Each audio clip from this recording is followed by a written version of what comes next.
جب بیت الخلاء میں جائیں تو جوتا یا چپل پہن کر داخل ہوں، ننگے پاؤں نہیں جائیں۔ کیوں؟ کیونکہ کسی نہ کسی طرح کوئی چھینٹ، کوئی نجاست کے ادھر ادھر گرنے کا، پڑنے کا خدشہ ہو سکتا ہے، اور انسان جب اندر جاتا ہے تو وہ نجاست کیا ہو جاتی ہے، پاؤں کے ساتھ لگ سکتی ہے، اور پھر واپس اگر آپ کمرے میں انہی پاؤں کے ساتھ آ رہے ہیں تو واپس وہ پلٹ کر نجاست کمرے تک آ جائے گی۔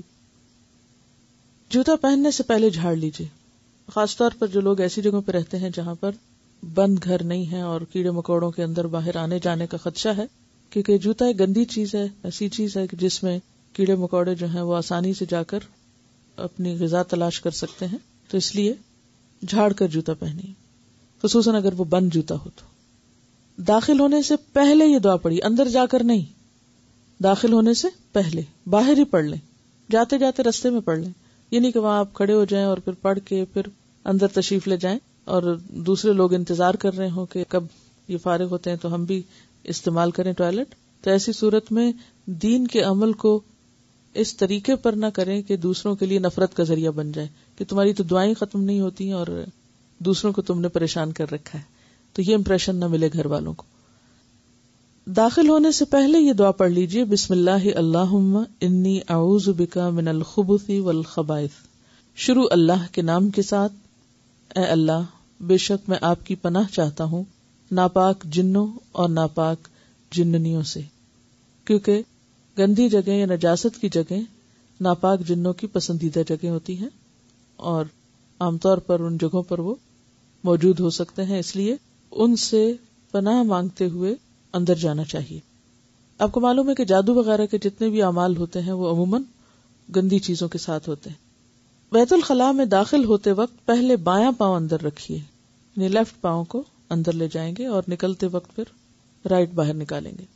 بیت الخلاء میں داخل ہونے کے بعد کی سنتیں، بیت الخلاء میں داخل ہونے کے بعد زمین کے قریب تر ہو کر سطر کھولیں، یعنی تنہائی میں بھی ننگے رہنا پسندیدہ نہیں، الا یہ کہ ضرورت ہو۔ قضاء حاجت کرتے وقت قبلے کی طرف چہرہ اور پیٹھ نہ کریں، خاص طور پر جب کوئی شخص میدان میں ہو، باہر کھلی جگہ پر ہو۔ اگر آپ کے گھر میں ابتدا سے ٹوائلٹ ایسا بن گیا ہے اور وہ بند گھر کے اندر ہے تو کوئی حرج نہیں، لیکن اوپن سپیس میں قبلہ رخ نہیں ہونا چاہیے۔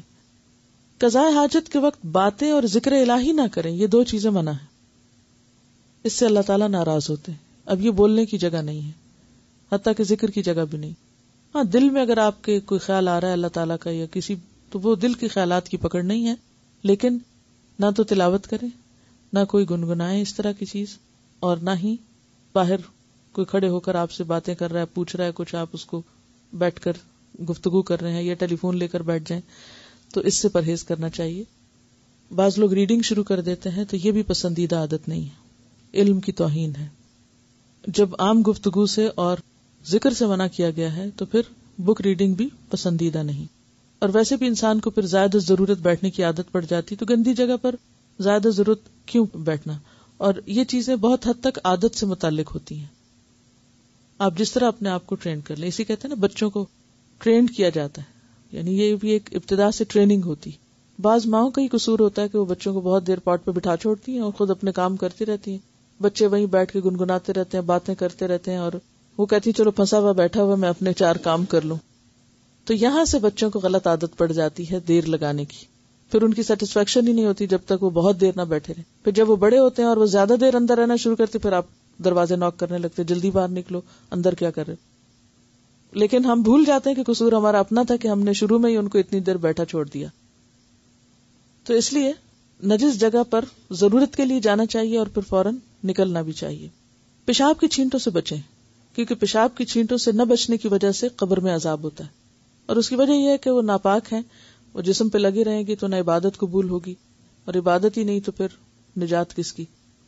زمین سخت ہو تو اسے نرم کر لیں۔ اب ظاہر ہے کہ ہر ایک کو تو کموڈ میسر نہیں، یا گھر کے اندر ٹوائلٹ میسر نہیں۔ دنیا کی ایک بڑی آبادی جو ہے وہ ایسی جگہوں پر رہتی ہے کہ جہاں انہیں باہر جنگل میں جا کر بیت الخلاء استعمال کرنا پڑتا ہے، تو ایسی صورت میں جس جگہ پر بیٹھے وہ جگہ نرم ہو کہ اس میں پیشاب جذب ہو جائے، اس کے چھینٹے نہ اڑے۔ قضاء حاجت کرتے وقت دایاں پاؤں کھڑا رکھیے، اس پر بوجھ کم ڈالیے، اور بائیں پاؤں کو پورا زمین پر رکھیں اور اس پر وزن دے کر بیٹھیں۔ اب آپ دیکھیں کہ نبی صلی اللہ علیہ وسلم نے آخری حد تک طریقہ اور ادب سکھایا ہے. اور اس میں اگرچہ کموڈ پر بیٹھنے سے یہ سنت پوری طرح تو آپ فالو نہیں کر سکتے، لیکن پھر بھی کسی حد تک آپ کر ہی سکتے ہیں کہ دایاں پاؤں اٹھا لیں اور بائیں جو ٹانگ ہے یا بایاں پاؤں جو ہے اس طرف کو اپنا وزن رکھیں. بائیں ہاتھ کی کوہنی گھٹنے پر، ایلبو گھٹنے پر. گھٹنا کہاں ہوتا ہے؟ یہ جو جس کو گوڈا آپ کہتے ہیں، نی، ٹھیک ہے نا. تو نی کے ساتھ اوپر جو جوڑ کے ساتھ ہی جگہ ہے اس پر یہ کوہنی ہونی چاہیے، کیونکہ اس سے آپ کی خاص جگہوں پر پریشر پڑے گا اور اس پریشر سے جسم سے جو اخراجات ہیں ان کی ریلیز کو یعنی ہیلپ ہوگی، یعنی ان کی ریلیز آسان ہوگی. بائیں ہاتھ کی کوہنی گھٹنے پر، ہتھیلی بائیں کان کے نیچے. یہ کان ہے نا، تو کان کے نیچے ہتھیلی، کان کے اوپر نہیں، کان کے نیچے، یہاں اس طرح.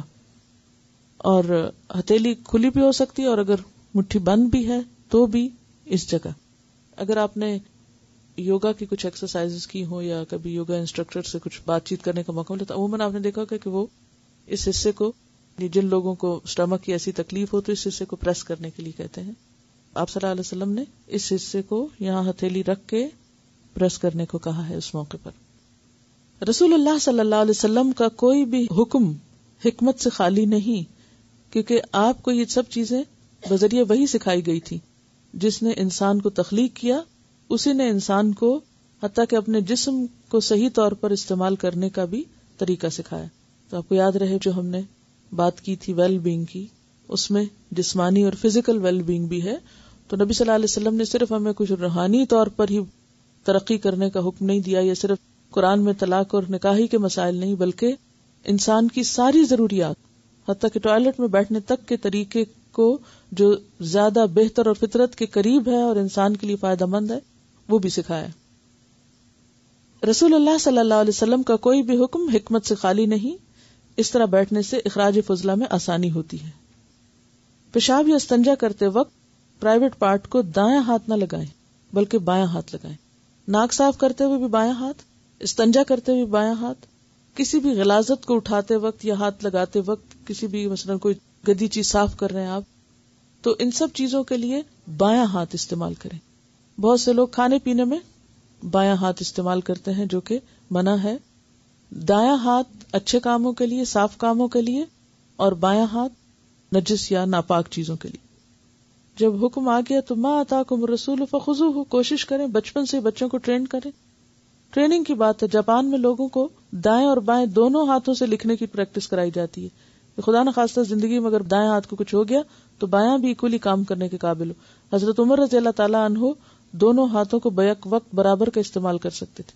یہ صرف ٹریننگ کی بات ہے، یعنی مسل ٹریننگ ہوتی ہے. بچپن سے اگر آپ استعمال کرنا سکھا دیں بچے کو تو چاہے وہ لیفٹ ہینڈڈ ہے لیکن وہ دائیں کی بھی پریکٹس کر کے وہ سیکھ سکتا ہے. اور ساری زندگی ایک کام جو نہیں کرنا چاہیے وہ انسان کر کے اپنی نیکیوں میں ہی کمی کر رہا ہے نا. صرف اگر یہ کہہ کے کہ میرے پاس تو رخصت ہے، یہ جواز ہے کیونکہ میں لیفٹ ہینڈڈ ہوں، یہ کوئی جواز نہیں ہے. جس رب نے پیدا کیا ہے وہی رب جانتا ہے کہ انسان کو کیا کرنا چاہیے اور کیا وہ کر سکتا ہے. پھر اسی طرح یہ ہے کہ پیشاب کرنے کے بعد فوراً نہیں اٹھنا چاہیے، تھوڑی سی دیر رکنا چاہیے، کیونکہ فزیکلی یورین جو ہے وہ ایک ہی اسٹریچ میں پاس نہیں ہو جاتا پورا. اگر آپ جلدی کریں گے تو اس میں کیا ہوگا کہ ہو سکتا ہے کہ اٹھنے کے بعد پھر کچھ قطرے جسم سے نکل آئیں اور آپ کے کپڑوں کو یا جسم کو ناپاک کر دیں. اس لیے چاہے مرد ہو یا عورت، دونوں صورتوں میں یورین پاس کرنے کے بعد تھوڑا سا رکنا چاہیے تاکہ آخری قطرے تک بھی باہر آ جائیں. اور اگر ایسا نہ ہو، یعنی کہ ہر ایک کی اپنی اپنی عادت بھی ہو سکتی ہے، تو اس صورت میں انسان بہت جلدی نہ کرے. یعنی بعض اوقات بچوں کو آپ نے دیکھا ہوگا کہ فوراً واش روم میں جاتے ہیں اور ادھر ادھر کموڈ بھی گندا کیا اور فوراً باہر نکل آئے، اور کپڑوں کے ساتھ بھی غلاظت لگی ہوتی ہے اور پاکی ناپاکی کا کوئی خیال نہیں رکھتے. تو جیسے 7 سال کی عمر میں نماز کے لیے کہا جائے تو 7 ان چیزوں کا بتایا جائے.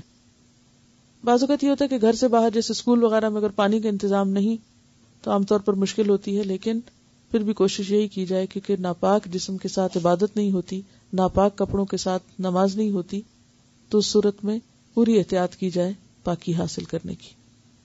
بیت الخلاء سے نکلنے کے وقت کی سنت: بیت الخلاء سے نکلتے وقت پہلے دایاں پاؤں باہر نکالیے اور باہر آنے کے بعد یہ دعا پڑھیے: غفرانک، آپ سے بخشش طلب کرتا ہوں.